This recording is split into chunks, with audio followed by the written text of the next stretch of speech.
ay rated SPG. Striktong patnubay at gabay ng magulang ang kailangan. Maaaring may masiselang tema, lengguwahe, karahasan, sexual, horror o droga na hindi angkop sa mga... Hinirang na nga si Metena bilang reyna at karapat-dapat na tagapangalaga ng trono.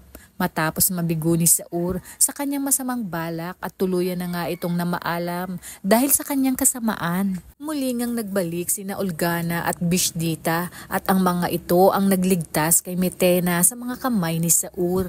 Agad naman hinanap ni Olgana ang kanyang anak na si Dea.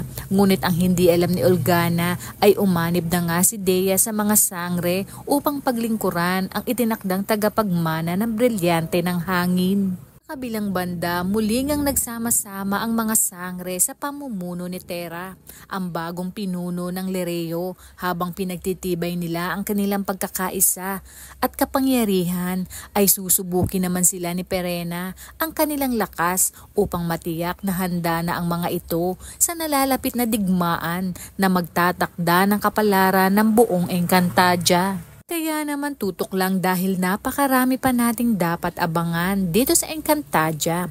At kung bago ka pa lamang sa akin channel ay mag-subscribe ka na at i-click mo na rin ang bell icon para updated ka sa pinakabagong kaganapan. Maraming salamat sa inyong panunood. Hanggang sa muli!